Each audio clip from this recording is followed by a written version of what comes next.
Tanse, Oki, hello, and welcome to Ancestral Science.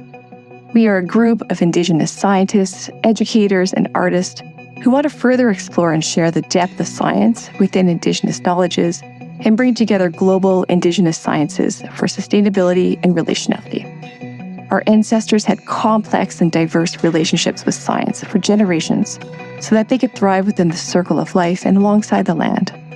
We continue to learn from these ancestors who are not only humans, but trees, animals, plants, and the cosmos, who continuously gift us knowledge so that we can all work together towards a more relational and sustainable world for the next 7 generations.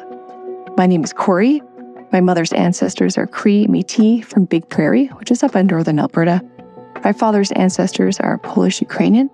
So my mixed heritage is really reflected in this ongoing exploration of relational science through multiple experiences, senses, and worldviews. Each episode has unique Indigenous science merch, so see the show notes for that link or go to relationalsciencecircle.com/shop. And all of those profits go towards following protocols of tobacco, an honoraria for elders and knowledge keepers that we get to speak to on this podcast, as well as towards editing. So thank you to the talented Email Starlight for helping with that. And all of this just keeps this podcast going. And if you learn something from any of these episodes, which I'm sure you're going to, and you're probably going to want to share it and talk about it with your friends, because that's what we do. We just ask you to please respect protocols. And what this means here is, quote, cite your resources. So any of the things that you learn here today, connect that with the elder or the knowledge keeper that it came from, as well as the community and the lands that they're from. And this just allows for that knowledge to continue to stay with that elder and to stay in community. So with that, hi, and I hope you enjoy.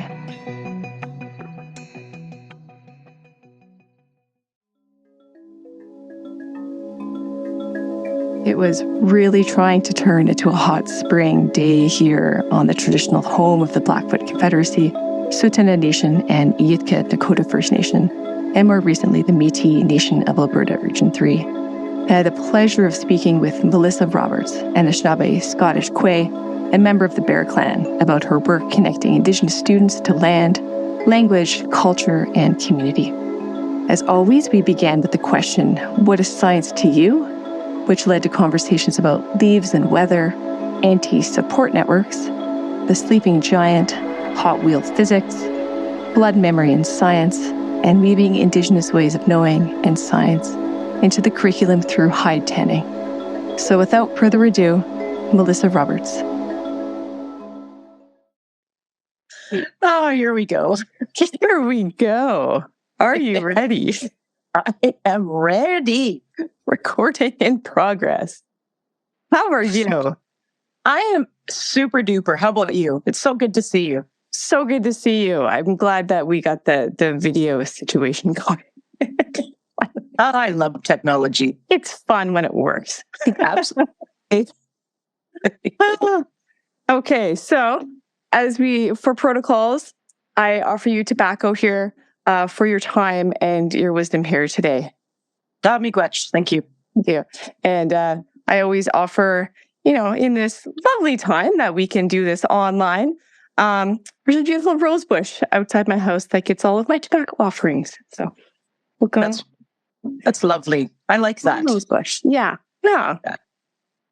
So would you like to introduce yourself however you like, including your pronouns? Sure. Bonjour, Indinawe Maganadag, Nishwaswe, Magiziwak Indigo, Makwado Dem, Anemkiwe Kudon and Donji. What I said there was a traditional Ojibwe protocol greeting. My spirit name is Nishwaswe Magiziwak. Melissa is my English name. I am a member of the Bear Clan, so we are protectors of the community and of our culture. We're medicine carriers. And I live in Thunder Bay, Ontario, which is the traditional territory of Fort William First Nation number 52. There's also a wonderful Métis community here. And I'd also like to acknowledge all the elders, knowledge keepers, medicine carriers, singers, dancers, artists who are visiting this territory and are away from their own home nations. My pronouns are she, her. Hi, thank you. Yeah. And You're somewhere interesting recording right now. Would you like to talk about where the beautiful place you're at currently? Well, it's interesting. I was listening to your last podcast, and you were talking about mapping and traveling and things like that. And Juan was saying that you're really not in the middle of nowhere. That there have been people there before you, and there is definitely evidence of that. Our former logging industry through this area. But yes, I am coming to you via satellite link. Satellite science and math. Satellite link beside the Wolf River here in northwestern Ontario. So you're my inaugural test run of having a video interview kind of thing. So it's really exciting here. Well, it sounds great. Good job, satellites. Yeah. Thank you to scientists and mathematicians who can figure out this stuff. Absolutely, right? It's amazing. It's interesting. The last episode with Juan Carlos. Like you said, you're never lost. You're always with, the ancestors and the spirits and the animals and everything around you. That would have been a good T-shirt. Yeah. Mm. You're never lost. That is a good T-shirt. Never lost. The ancestors are always around you. It's funny. There was so much that you guys are talking about that really struck home with me. Like take a left at the tree and watch for the big rock with the moss on the right hand side. Like that's exactly how you navigate through the woods, right? And sometimes it's much easier than in an urban setting because I think when you're out in the woods here, out in the bush, you have to pay more attention to where you're going. There's, for your own survival, so you don't get lost, so you don't end up, walking off a cliff kind of thing. So you have to be really aware of what's going on around you. And I think that really ties into, the way our ancestors lived and even some people still live today, how we really need to be on the land to appreciate everything that we get and rely on, how much we rely on the earth for. Absolutely. Yeah, that respect and relationality is so important. Mm-hmm. I was out medicine picking the other day with Tessa Wolflag from Siksika, and she was telling me, she's like a young old soul. I say, get her on a podcast sometime. We're up at Nose Hill here, and every rock she was like, touching the rock, like, oh, this rock is a story. There's a lot of rocks that are, that's their maps, or oh, this is a good place to pick these medicines, or different migration routes and whatnot. So, yeah, definitely. And I mean, and the thing is, once you spend more time out in nature, you tend to notice patterns of things, in the weather, even simple things like the way, leaves turn over when the weather's going to change. So here there are certain trees that show the other side of themselves, the leaves anyway, when the weather's going to change. So, better get ready because something's coming. So it's really incredible, the attention and the way you can focus on things when you need to. What even episode just on leaves? Leaves and thunderbirds. Thunderbirds. We had a lot of those yesterday, and the leaves were definitely flipped over. So we have an interesting story on how we met very recently, although I feel like I've known you forever. Well, we have to thank our good friend Emily Curtin, our mutual friend Emily. Hello, Curtin, for introducing us. She had told me that she had met this incredible person who works out west and was going to be at the Cask conference. And I am currently helping Science North in Thunder Bay with their Northwest expansion project. So they have asked me to be their Indigenous advisor, so to make sure that we are doing things in the right way and following culture and protocol and including Indigenous knowledge. And she said, hey, you want to go to Ottawa for a conference and do a presentation with me? And I'm like, absolutely. Didn't matter to me what the presentation was about because it's always a good time. It's always fun. Always. And so there we were, able to meet at an Indigenous circle that was held by, I had her name, now it's gone. Melanie, good child. Melanie, good child, yes. And it was fantastic to be able to meet with other Indigenous people ahead of the conference to talk about just who we are and what we're doing, and just to share that space, and to see that out of however few hundred people that were attending that conference, there were 11 of us or 12 of us in that room, right? Like, I was really surprised. I thought for sure there would be more. Yeah. But it's a good basis to start from. So as we went around the table and introduced ourselves, I made, some funny comments, and You're not. Not always intentionally. Yeah. Yeah. And from that moment on, there were 4 of us really who are pretty inseparable the whole time. And it's really very exciting, because it's always good to find support across Turtle Island. And I think, the 4 of us, because I would be remiss in not mentioning Aaliyah's name if we have mentioned Emily. Don't want anyone to feel left out. No. But it's good to have that support across Turtle Island, and know that regardless of where we are, someone's got our back, right? Like, we can call on one another for help, and thereby expand our community of people. So the 4 of us laughed so hard. I don't know, man. It took a good week for my abs to recover. It was a lot of fun. Hence the name of this podcast. The anticipation of what will probably happen in this conversation. I believe Emily introduced us as you will be friends. Yes. I'm like, for you're going to find each other. No choice then. And here we are. It's fantastic. Absolutely. You will be friends. She's got a way about her. Yep. It's very true. You mentioned the Northwest expansion, which is a very cool project. You want to talk a little more about that? So what's super exciting about this whole project is the fact that Northwestern Ontario doesn't have a very large dedicated science center.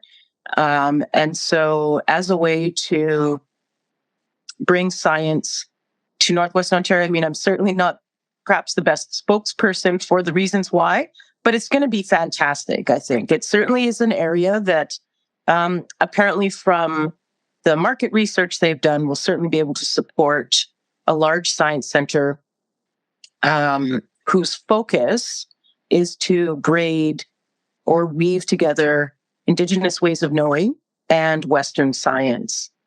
So everything that we've done to this point in the first stage or the first phase has involved consultation with Indigenous people in the community, with myself.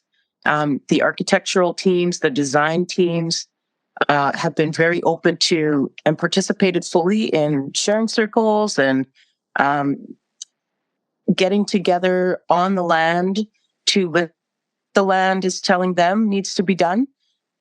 They've come back to the table with just absolutely breathtaking designs and ideas that connect so fully to Mother Earth that it almost brings me to tears. So if I can give you an example, yes, there's where Thunder Bay is situated, there's a spot way, way, way deep in the earth where the plate tried to tear itself apart. And so it was unable to do that. And it created this incredibly deep rift in the rock beneath where Thunder Bay is. And that then rift or seam filled with lava and created this super solid, strong, like a beneath the earth. It was instrumental in helping form the Great Lakes area. It sits in a location where it's sort of like the center of Turtle Island. It's the center of where different geographic regions meet. And it just speaks to me in how I thought about it was we're building a science center here in this place where Mother Earth healed herself and made herself even stronger than she was before. And now the science center is going to be built and provide a space where people can come of all cultural backgrounds, learn about the Indigenous ways of knowing and how they can work together with Western science in a way that is a safe space and that will give strength not only to the building, but also to the people there in order to face their missions, to face the stereotypes that they have, to find the courage to learn new things that might help to erase the mistruths, the lies that we've all been taught throughout history. So it's really going to be a very exciting opportunity to include, the community and all the knowledge keepers and the Indigenous community around the city, but also from the region.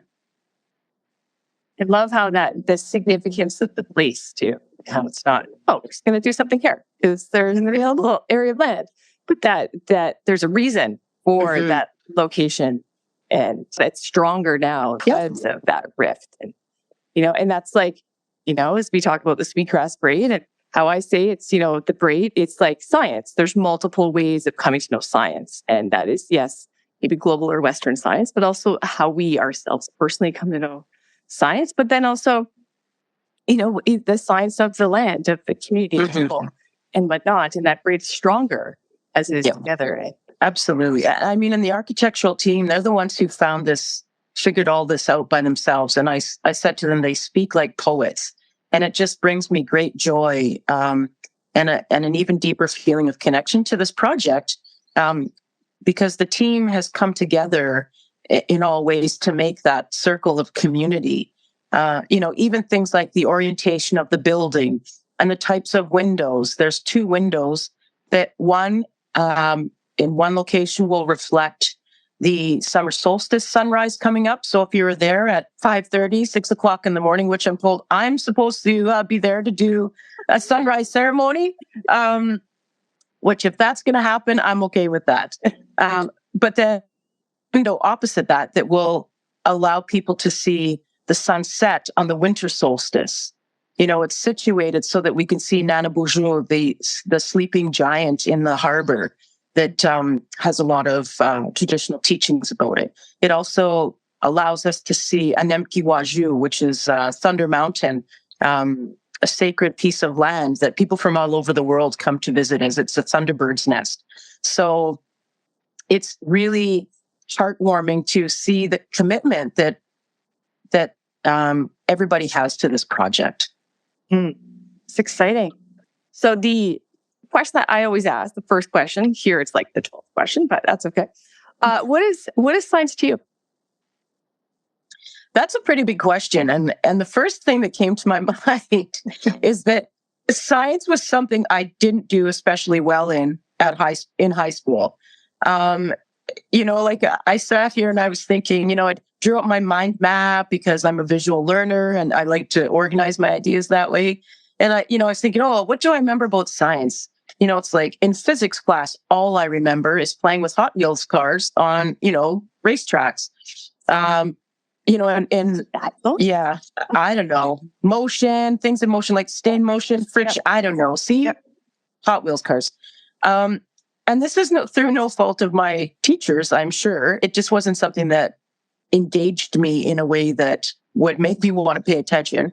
I remember things like trying to determine pea plant DNA or predict eye colors. I'm like, why do I need to know that? Like, who's Van Leeuwenhoek at the end of the day, right?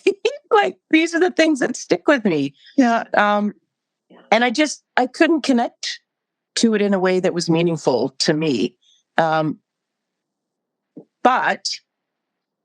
then I started this work with Science North and with the Northwest Expansion Project. And again, was asked to go to a conference in Pittsburgh. The short form is, it doesn't matter. Anyway, so I went to this conference in Pittsburgh and I was surprised and inspired by listening to keynote speakers and to the other scientists who were there talking, because it was something that engaged me. It was their passion for understanding how things work in the world and how to fix the damage that's been done to Mother Earth. And I was like, this is not at all what I was expecting. I was definitely thinking there was going to be all this science-based discussion that would fly right over my head that was not going to be interesting to me at all. Room full of microscopes. And yeah, like, all right, now, yes. And I'm like, oh my God, not equations. But sit down and finish this equation before you get lunch. Why is pi 3.14 ... Why? And they're like, just accept it. I'm like, I can't. Anyway, so, like this, going to that conference in Pittsburgh was certainly an eye-opener for me. And I thought, okay, why didn't this exist when I was in high school? Why wasn't this something that I was able to experience? And it could have just been a fact where I needed to grow up and think about more in a wider or more exploratory way, in a scientific way, perhaps. I don't know. Yeah, I had the exact same experience, like doing, both in science. Science was, it's definitely, for me, with math, which it's all related, but definitely had no connection to math in school. I failed math twice. Yeah.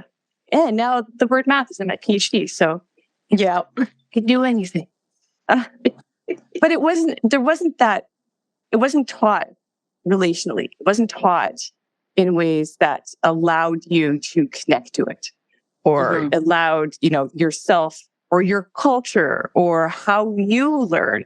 It was very abstract, very rote about memorization. And, it was when I started this work and when I explored ethnomathematics or Indigenous math, where, it is based on relationships. It's based on a spirit. It's based on, bringing in your own culture and experiences. And that's why I'm like, okay, I can get with this.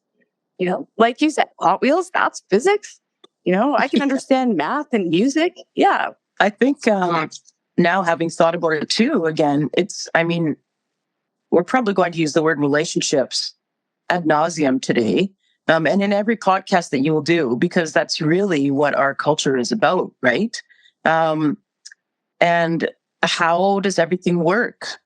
You've mentioned Robin Wall Kimmerer before and the book Braiding Sweetgrass, which I think is just a magnificent example. I don't know how many copies I bought and given away as gifts. It's like, you have to read this. It's a beautiful book. But she talks about how do we interact reciprocally with Mother Earth, with a kid. And so there's kind of a cool story that that I will share with you about this frog, Omagaki. That's how we say it in Anishinaabe. And I was sitting right here beside the river, and my brother had come for a visit, and this frog showed up. And I hadn't seen many frogs out here before. This frog showed up and was sitting on the rock ledge right beside the river. And we're like, oh, look at that. We're cool. We haven't seen a frog before. So what was interesting is that this frog didn't move when we got close to it. And there was a dragonfly who was dead on the rock. So my brother picked it up and was trying to feed it to the frog. And the frog, whipped its tongue out and grabbed the dragonfly, but then spit it out. He's like, no, I don't want that.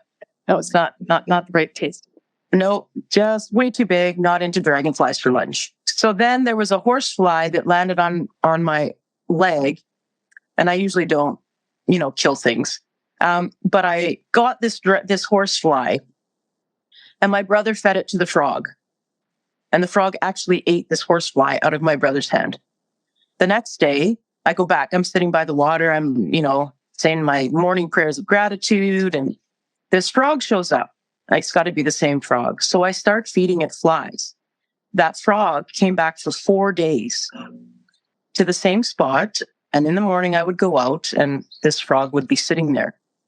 On the 4th day, I said, bonjour, magaki, hello, frog. What lesson do you have for me today? What teaching are you sharing with me today? And immediately into my head came patience. You have to be patient for the things you want in life, but you also have to be ready to jump at those opportunities and take advantage of them when they present themselves to you. So it's like the frog waited, kept coming back. It's like, I will feed you flies, sort of honoring that spirit of the frog. Yeah. And, I was patient, I waited, and then this message, which came to my head immediately, and then the frog disappeared and didn't come back after that. So it just seemed, again, the reciprocality, the relationship between, I'm going to help that frog find an easy meal, and that frog's going to give me something that I can use. And that happened not that long before Science North approached me to go and work with them. And I've been thinking, what am I going to be doing now? What's next? And then, hey, do you want to be our Indigenous advisor? And I don't know that I really had to think about it very long, because that frog was popping into my head. Right there. There it is. There's your fly. Oh, I like that. Learning from the frog. So important. There's stories too, like things like, why do what's the science behind mountain ash trees not dumping all their berries? Or how often will a tree produce fruits or nuts? Like the 13 moons that you've talked about before, and how they represent the different activities that we have to engage in. That's all science, Someone told me once that robins in southern Ontario won't leave until all the berries are eaten off hawthorn bushes. And when you don't see robins anymore, it's because the berries have been eaten and it's time for them to migrate, and that cold weather is coming. Yeah. So I was kind of blown away by that. So for me, science is relationships. It's about, why we do things the way we do. A robin story, or I heard, I believe it was from Casey Eagle Speaker, from the Guide Navigation, said to me that, do you know how robins find the worms? So they feel for the frequencies of the worms under their feet. And that's how they kind of pinpoint where they are. And wow, that's insane. I know. Those are some sensitive feet. Right? Yeah. Wow. That just blew my mind. Right? See, science. Yeah. Well, we can learn from birds, the worm frequencies. Worm frequencies. I'm glad I don't have that ability. I don't want to know if I'm walking over worms.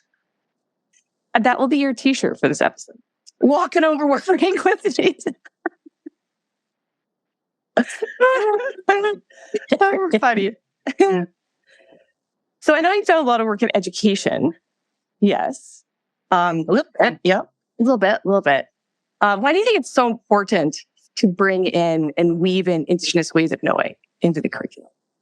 And, we both know it's important. It's hard to, what is that significance of how? And it's nothing like starting with a fairly small question, eh?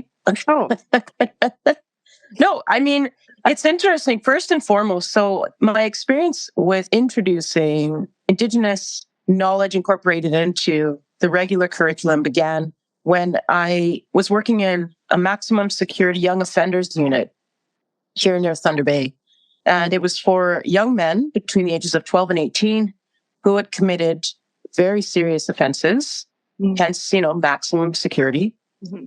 Unfortunately, at that time, they were 100% Indigenous youth from northern communities in the province, which was just heartbreaking. And so before I talk a bit about those boys, it was having taught in a regular school setting for probably 25 years.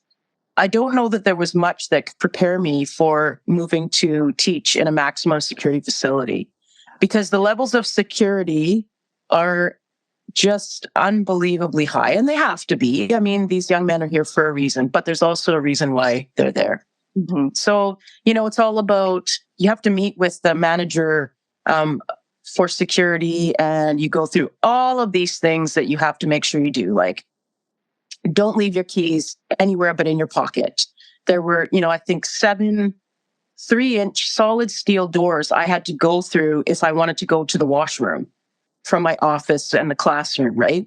They had all kinds of different security measures and, different codes and things they would call, like code brown or code blue or something like that. Yeah, they all have different meanings. Yeah. Yeah. And so these things became ingrained, and you had to think about too, there were cameras everywhere and, all kinds of security risks. But once you got there and met these boys who were there, I'm going to be very cognizant of not painting a picture of something that makes it sound like it was the greatest thing in the world. These young men, for a variety of reasons, poverty, intergenerational trauma, abuse, things that happened to them growing up, to their parents, their grandparents, their aunties and uncles. Oftentimes, this is what led them to engage in the crimes that they did. So working with these boys, they showed that they were starving for their culture. Having come from northern communities, a lot of northern communities aren't very, or sometimes some of them are not very heavily involved with their culture. And so at this particular time for these teenage boys, they were looking for something to help define themselves, to figure out who they were, because they were totally lost. So while I worked at the Young Offenders Unit, I brought in a lodge keeper, and we built a sweat lodge with the boys outside in the yard, and we had them go through sweats. We had a cultural room that was created. We did all kinds of cultural programming, brought in language speakers, made ribbon shirts, focused on the 7 grandfather teachings, everything I could bring them, beading, mitt making, moccasin making. We made baby moccasins and mitts for another alternative education program in the city for teen moms. And we gifted those baby mitts and baby mocks to that program. And so while they were there, they were learning the importance of giving back to others, as well as learning the importance of, who they were and what they could contribute to society. Once I left there, I moved and created a program called Kendamang Jagode Namanon Lodge. And the name was given to us by an elder, and it loosely translates to: the more knowledge you have of the 7 grandfather teachings, the more success you'll find in life. And so that was the driving force behind the program that was brand new. They picked a local high school. The principal, Derek de Blasio, was the most incredibly supportive guy. Worked with him for years beforehand, and then ended up finishing my teaching career at Hammersholt High School. So this program was for grade 9 and 10 students who had not had much success in the elementary school panel. Most of them, well, all of them, I should say, had mental health issues. They, had just sort of aged out of elementary school at some point, right? It was time for them to go to high school. Yeah. So knowing the history of how Indigenous people have a very difficult time trusting the education system, it was quite a bit of a challenge to get students to come to this program. But through introductory interviews with them, we talked about all the different things that we could do. And the driving factor behind everything that I did in this program was land, language, culture, and community. Everything that I could possibly do is going to be experiential and land-based. And again, it was about giving those kids a connection to something that they may not have had a lot of experience with, or they did, and they needed that safe space, that connection to their culture to keep them wanting to come to school, so that they knew it was okay to be there, that they didn't have to pretend to be someone they weren't in order to fit in to, like this traditional education system. Oh, absolutely. I think that goes back to, our conversation. What is science and our lack of connection to science and mathematics when we were in school? And the same thing is happening now. And that's, you think of what are the, we've come to reconnect and understand, the depth of knowledge or science within Indigenous knowledges. And and how it's very complex. But unfortunately, the curriculum, who was it created by? Who was it created for? And that is not inclusive. It's based in a system that's based in capitalism, hierarchy, and like you said, even the idea of trusting the education system from, we've, had conversations in this podcast about residential schools, the harms that those have done. That's not in the past. That is still, it's still happening today. Indigenous people don't trust the education system because of what has happened in the past, and two, because of what, they don't see themselves in it. There's not that support for culture, for language, for, the word, how you grew up and how your ancestors, lived in reciprocity with land is science, but is not validated within the current system. And to have that disconnect and not being able to see yourself, and be supported in finding yourself, which is what the education system is supposed to be for, learn these things so you can be, successful human being in life. It's not that. And, like you've seen, I'm sure, what has happened when we're not supporting those communities and those people. I think there's, I have to say that Hammersholt High School is really at the forefront in Thunder Bay of really working incredibly hard to create all of these spaces and for inclusion and equity, especially for Indigenous students. There's so many people on board there that work tirelessly, Indigenous and non-Indigenous, who are strong Allies for the programming that happens in the school. We've got, Indigenous tutors, I guess. There's spaces called Four Directions Room in 2 high schools here in Thunder Bay, in the public high schools. And that's a place for Indigenous kids to go if they're struggling in their regular classes so they can get the extra help they need to find their success. Because as a teacher, there's so many kids in a classroom that you just can't divide yourself that many ways to help kids. So if there's extra time in a place that's set up all day long with support, then kids can go there to get that help. Jen Johnson at Hammersholt is an absolutely incredible advocate, for these kids. She's traveled to Edmonton First Nation or Fort Hope in Northwestern Ontario. Mm-hmm. She works with their education council, and this is all of her because of her own interest and her deep-seated desire to see these kids succeed. Mm-hmm. That's amazing. Absolutely. Like you're saying, it has to be about both Indigenous and non-Indigenous people doing this work. We can't do this alone. We need support, and having those allies that understand how to do this work well in a good way, to make those relationships and to create that trust, in communities is so important. Well, I mean, and that's it exactly. It's about having the patience to develop those relationships first, sort of baby steps, and being willing to accept the true history between the Indigenous people on Turtle Island and the Canadian government, and not take it as a personal attack on perhaps their cultural background that isn't Indigenous.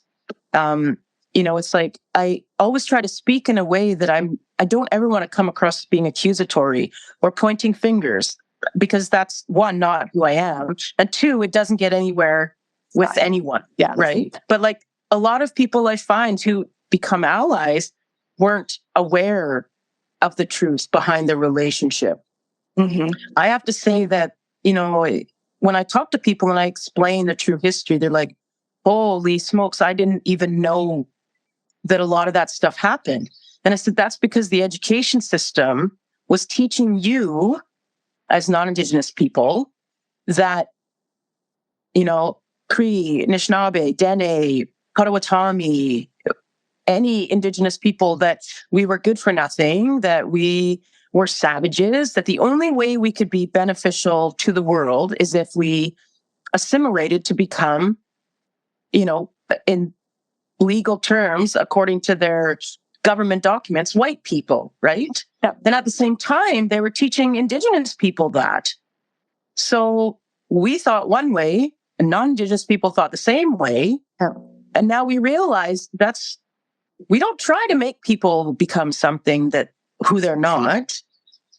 We need to celebrate who people are and the contributions they can bring to the table. And when people look at that truth, they're far more willing to go, wow, we got to do something about this. We have to do what we can to put our voices behind improving curriculum to include Indigenous content, not just for the Indigenous kids to feel safe and welcomed and to be recognized, but also for non-Indigenous students to learn the truths.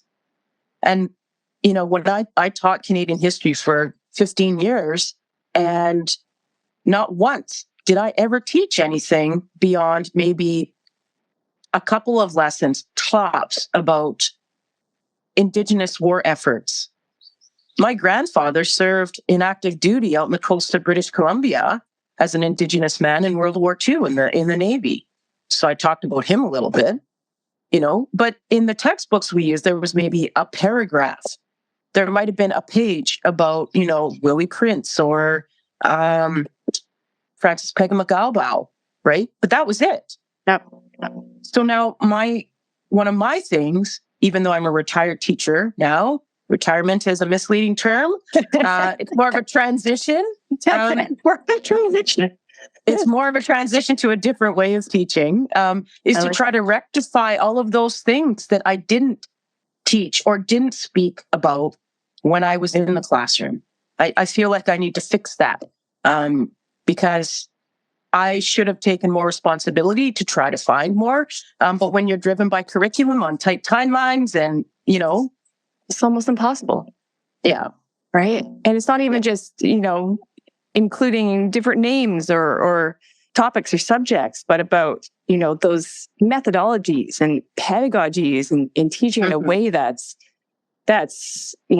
opens up your mind and your heart to a way of knowing and doing and being that's, not colonial, not about, just taking. I think a big one of that is like spirit and learning through spirit, through intuition, through blood memory, and how, like with the scientific method, it's so standardized and that's great. I mean, it works for that global Western way of doing mathematics, science and everything. But there's ways that we know and that everyone knows that we learn through experience, through our bodies, through dreams, through ceremony, that hold just as much, even more, I would say, knowledge and teaches us a lot more than that. But that's not recognized. It's hard to write down. That's not chapter 3 in the book. Okay, turn to right? Yeah. But it's like, how do you do that? Right? How do you bring in spirit in when you're teaching or to curriculum or how? I think it's just about walking the walk, like my faith and belief in a power greater than myself has always been very strong throughout my life. Mm-hmm. And, like I imagine some people hearing me tell the story about the frog a little earlier will be like, okay, that's a little crazy. That's a little out there. Maybe you've been out in the bush too long, Melissa. But it's just about it's about having courage to try different things, to be open to different things. So, if I'm sharing something with somebody, it's just about, believe what you can and just be open to the fact that there's more out there than what science can prove. Because at the end of the day, when science can't prove it, does that mean something miraculous doesn't happen or didn't happen or doesn't exist? Yeah. Right? And again, science is a great thing, but there are different degrees and ways of knowing through science, I think, right? Absolutely. Yeah. When you mentioned blood memory, it brought back a story, a memory of... It brought back a memory. Weird. It brought back a memory. When I first started KZ Lodge, which, by the way, has expanded to 2 schools now, and they're doing incredible work, mentorship programs. When I was there, we got some kids hired to be Ministry of Natural Resources firefighters. They're building tiny homes and giving them to Indigenous communities. So really, really cool. Check it out. Just have to Google KZ Lodge, Thunder Bay, and you'll learn so much. Perfect. We'll put it in the show notes. Yeah. When I started with the program, one of the very first things we did was to teach traditional hide tanning. So a friend of mine came in, Julia Princelar. She came in and we had some deer hides donated. We set up the flushing poles outside behind the classroom on a nice fall day. And we just started the process of scraping the hides and then taking the hair off and then the membrane and all this kind of stuff. We started off with like the 5 or 6 kids who were in the program at 10 o'clock in the morning. By the end of the day, we probably had over 350 easy people, staff, classes, students from the rest of the school come out to see what the heck is Melissa. Because I've never been one to like, it's like, I want to push the boundaries. I want to do things that will help the kids find success. I care about the curriculum, but how I teach it is up to me, right?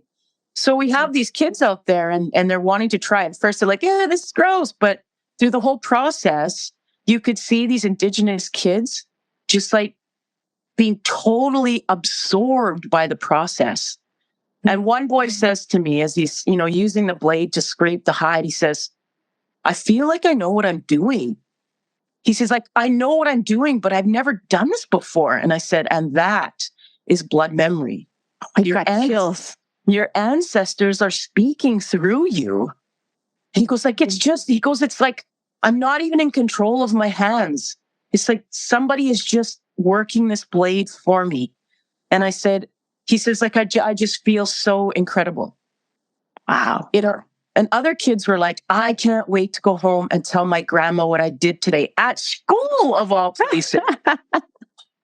Another boy, like as we went through the course of the year, you hear different stories about backgrounds, their family lives and tragedies and things like that. And this one boy said, we're smoking the hides at this point. And he said, if my dad was still alive, he'd be so proud of me for what I'm doing.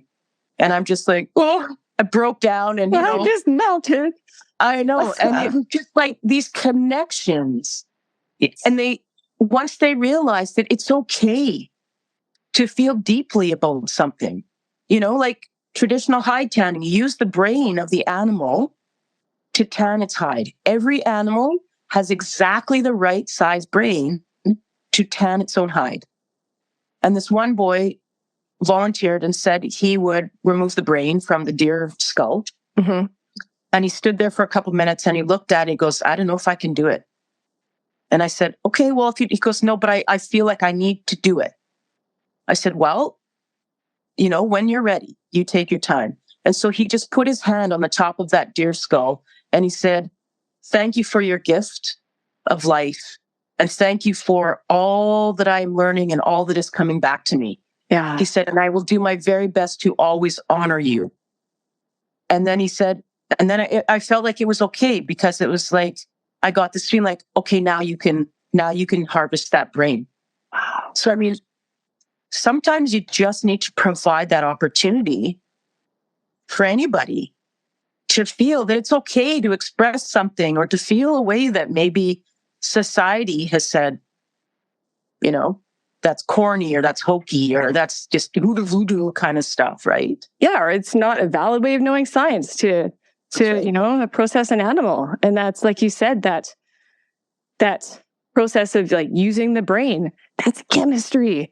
Or, like the angle of your scraping it and how much to scrape it and how to feel that. And even that, like that blood memory of knowing, how to do it. Like those are all ways of knowing, when you're, taking out the guts, and you got to watch out for the cold brown there as well. But you're learning again, the biology and the makeup of that animal, and you're connecting with it. That's so much science. Yeah. Yeah. Even hunting it and physics. Oh yeah. Gosh. Well, and the protocols that, you understand that an animal's giving you its life for you to have life, and respecting that gift. And using as much as you can in the best way you can, and giving thanks for that, putting your tobacco down and the different ceremonies that happen, right? And above all of this is having a sense of humor about it. and not being afraid to laugh at yourself or go, oh my gosh, that's gross. I can't do that. And I'm like, oh, Melissa, I remember one time trying to set up this prospector tent with the kids, and a bunch of them just stood there watching as myself and a few other people were trying to put them up, and they're just laughing behind their hands, right? Like, oh, we couldn't get this thing up. We gone out to the bush, cut these big long poles and stuff. The next day I go like, oh, you just do it like this. And they put it up. I'm like, really? Why didn't you tell me this yesterday? Oh, because it was more fun watching you struggle and get angry about the whole thing. We do this every summer with my grandma because we go camping, out in the bush for berry picking and fishing and medicine picking. So I'm like, oh, you guys. But that's what, again, also helps build relationships and makes it fun, right? There's that spirit coming out. Absolutely. Working together and making those mistakes together and learning. That's when you learn, is making those mistakes, that's right. Fun and hilarious. Yeah. Yeah. And what's really fantastic is, throughout my whole teaching career, it's all been focused on building relationships and showing interest in the students I'm working with. There are a lot of the Indigenous kids that I work with don't always have that kind of relationship, or certainly not with a lot of their teachers, right? And I'm not blaming teachers, because having, been one, it's an incredibly stressful job and you're super, super busy, but it's not always about the curriculum. Again, it's one of the things that, maybe I model well is how to build relationships and trust with Indigenous kids. And then I see, if we go back to allies, like Lisa McLeod, who's running the KZ Lodge now, is just like doing incredible work as an ally with those students. Noelle Jones, who worked with the student teacher program at Lakehead University in Thunder Bay, had me come in a few times, and everything that she did with those student teachers was to include land, language, culture, and community. She used that book by Pamela Toulouse, Achieving Success with Indigenous Students. Yeah. Really excellent resource for non-Indigenous teachers. And, the big hang up with a lot of non-Indigenous teachers, though, even though now the Ontario curriculum says we have these additions to the Canadian history curriculum that speaks more widely or deeply about Indigenous contributions, the different things that have come from the Ministry of Education. Sometimes they still feel uncomfortable because they know they don't want to do it in the wrong way. And that's when I suggest to people, you don't have to, nothing about us without us.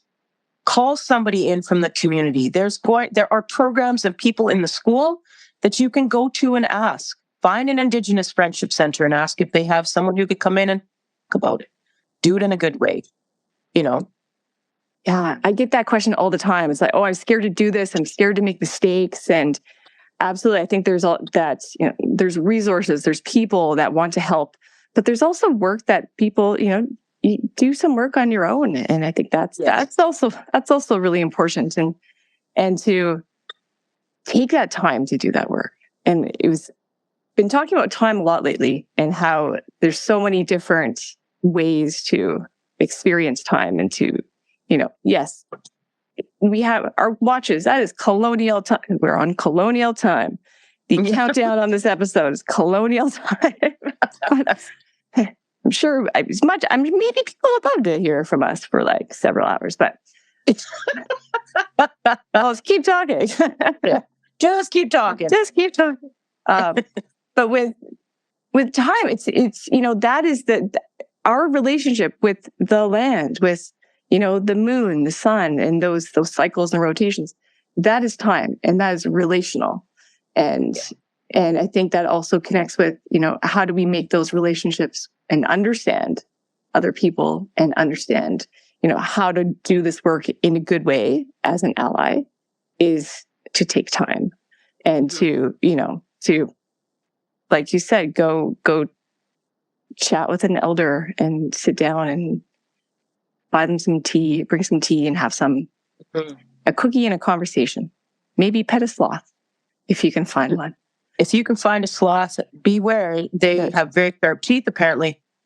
they're not the best Thank you. conversationalists, but No. a good spark of conversation. I wove that in a little quickly. We will talk about sloths, but about being a good ally and being a good, with teachers. I think it's also it's a common conversation. I also say, you're going to make mistakes. That's okay.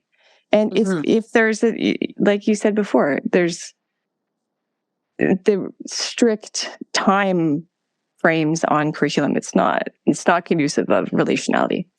But to say, we're going to make mistakes and we're all in this together. Let's learn from one another, within the classroom. Yeah. Well, I think the interesting thing too is that, you have to, if it's important enough to build relationships, which it should be, regardless of what career you're involved with, regardless of whether you're even at work at the time, just people in the world, you have to make that time. Mm-hmm. You have to slow down and make sure that you can do things with love and kindness to the best of your ability at that time. Mm-hmm. You can't just be something like, okay, I got to check this off. Today I was nice for 5 minutes. Okay, next. Oh, look, I didn't honk the horn at that guy who cut me off when I was driving. Okay, check. I can move on. But it's about everywhere you go building those relationships. And when we're learning something new as it relates to Indigenous worldviews, in my mind, it's all beneficial. Now, I don't think there's anything that I've learned so far that is harmful to the human race. Mm-hmm. Because we're always, in the teachings that I have, and I know less than a speck of dirt. Like, my knowledge is just so minimal. So the things that we do, like the teachings that we've been given, it's about saying thank you and working together with the earth around us, with the water. The earth gives us vegetables from our gardens. We reciprocate by giving it water and nutrients, by weeding it, by planting, things beside it that will help it grow better. We, as we're always giving thanks for this, from the smallest grain of rice in our cupboard to the roof over our heads, to the friends that we have yet to meet, to the sacrifices that people in our past have made for us, the challenges that have helped shape us who we are as people, to understand, I want to be that way or I don't want to be that way. I think, a lot of that ties into our Indigenous teachings. If we try to do everything we can in a way that helps each other, then all of our needs will be met. And that's only going to make a better world for all of us to live in. I don't care what culture you come from, right? Or what socioeconomic background you have, or, Yeah. It's all beneficial, right? And that, I think there's, I want a garden so badly. It is. There's that reciprocity and that pride in growing something and be able to eat it, something that, you helped create in some way and build. Mm-hmm. But there's, those understandings of that relationship for so many people are not there. And whereas you're going to give thanks for the bag of carrots in your grocery store, right? Or that steak that you bought, and there's not that reciprocity and gratitude to that animal. I think it's kind of taking a step back and, looking at the bigger picture, right? Yeah, for sure. Mm-hmm. So what are your hopes for the future for Indigenous people, for Indigenous science, for science in general? What do you see? I think I'm a pretty optimistic person. So I think, when having done this work with the high school program, Casey Lodge, with a program called Embark at Confederation College in Thunder Bay, that is, very similar to the Casey Lodge, in that, like with the kids, we built a birch bark canoe from scratch in a traditional way. Then we launched it and we all cried. It was such a beautiful thing. That could be a whole other just episode on its own. Yeah. I worked with student teachers at Lakehead University. I've worked with different agencies in the city, across the province, across Turtle Island, I think. And I just see this growing strength in Indigenous people, in the youth who are coming to embrace who they are, who are willing to use their voice, along with support from allies, with agencies like Science North in Ontario and, Spark where you work, doing all of these remarkable things to bring together Indigenous ways of knowing in Western science. Mm-hmm. Because, like you mentioned earlier about the braid of sweetgrass, there's so many ways to interpret that. But at the end of the day, more of us working together for the success of everyone cannot ever be a bad thing. Why would we continue to shut out a group of people who have expertise in how this world can be saved? And I see that, again, with more and more education on so many different levels and so many different areas, if we don't focus solely on terminology, like the word science has very different connotations to different people, right? But we can define that in so many different ways, about being able and willing to accept that we can do this together, and we have to. The world will be fine. Mother Earth, Nemama Aki, will be fine and would do much better without any of us here. Yeah. But while we're here, we have to do our utmost best. As Indigenous people, we have a responsibility to be stewards of this land and the water and the sky and all of our relatives. Everything on this planet has spirit. And we need to do our best to respect that, respect those relations, as well as the people who walk this earth with us. So I am super optimistic that it's just going to continue to grow. And I know the people out there doing this work are exhausted. I know people like you work incredibly hard at trying to open doors for Indigenous people, Indigenous content. And I know that you and people who do the work like you are often met with closed doors, closed minds, closed hearts. But I try to remind myself it's important that we build upon the strength of our ancestors' sacrifices. And I don't care what culture you're from, people in your past have sacrificed so that you can be here today and, living the life that you do. And so by working together and being accepting and having that courage, we can do this. I mentioned earlier, we've got this little Aunties, support circle across Turtle Island. Well, at least most Turtle Island. We got to find somebody on the East Coast now. We do.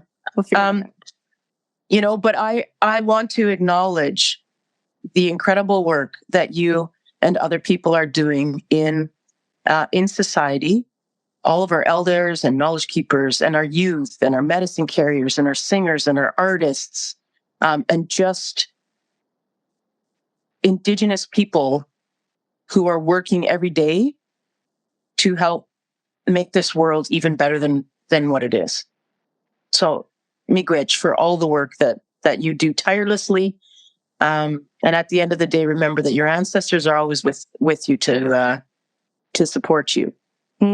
Hi. And for all the work, grateful for all the work that you're doing and have done and continue to do.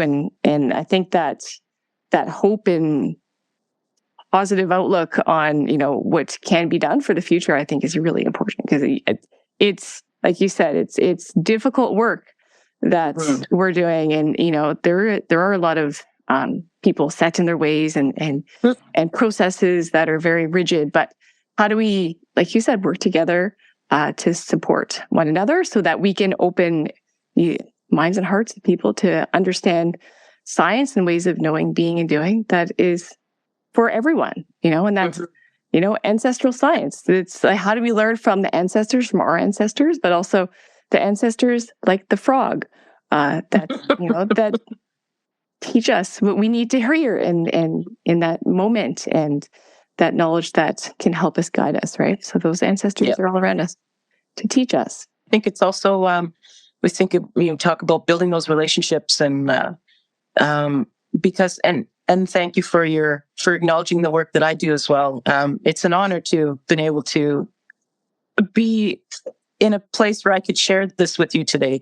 And being busy, I would be remiss if I didn't say, thanks to my partner, Karina, for putting up with my busy schedule at times and for sharing the same love for the world around us when we go out into the world. It's into nature. It's where we find our peace, right? So, like Juan Chavez said, go outside, put your feet in the grass, go sit under a tree, and just sit quietly. It doesn't matter where you are, in a big city or in a rural setting. Go find Mother Earth and just sit and take a breath and give yourself permission to relax and to not be so busy. Yeah, I love that. Find a tree, sit, relax. Yeah. Maybe the tree will tell you something. Yeah. Maybe. Got to be ready to hear it, though. Got it. Yeah, absolutely. Absolutely. And I think maybe a little teaser here at the end. I know we have the word sloth in the title of this, and we were talking earlier about our little Aunties network, support network. I think it was really our bonding moment. We bonded around a sloth. We have the sloth, yes. We have the sloth, yeah. Maybe we'll post a picture in here somewhere. But yeah, we got to touch the very wiry, not like furry, cuddly sloth is maybe I don't know, there's that perception, but Juliette, thank you for hanging out with us. Literally. And literally, it really brought us together, allowed for many hilarious stories and conversations full of, like you said, good ab workout. Absolutely. Sloth all the time. So thank you so much. We are grateful for having you here today and having this amazing conversation. And like you said, it's your gift that connects people. And I think a lot of those connections are, for you being an amazing human, but also your sense of humor and those frequencies of laughter that, bring people together. Good t-shirt. Good t-shirt. I don't know. Can't wait. Oh, what's going to happen? But I think with that, hand to heart, we're grateful for you. Thank you so much for the amazing work that you're doing and for being here today. So, hi. Bum up me. We'll see you again. Hand to heart for listening. Thank you so much. If you enjoyed this podcast, please like, comment, subscribe, leave a review. I don't know what else there is, but you can do it and we appreciate it. We'd love it. Again, there's some really cool, awesome Indigenous Science merch. Link in the show notes or go to relationalsciencecircle.com/shop. Again, the profits go towards elder honoraria, supporting knowledge keepers, editing. Thank you, Email Starlight, and just keeping the podcast going so we can keep having really cool conversations and having fun and learning about Indigenous science. Also, thanks to Blue Marble Space, Institute of Science, and Cosmic Tear Dancer for their support and sponsorship. So there's no word for goodbye in Cree, so we say see you again. Kito Mina. Have a lovely, wonderful day. Hi.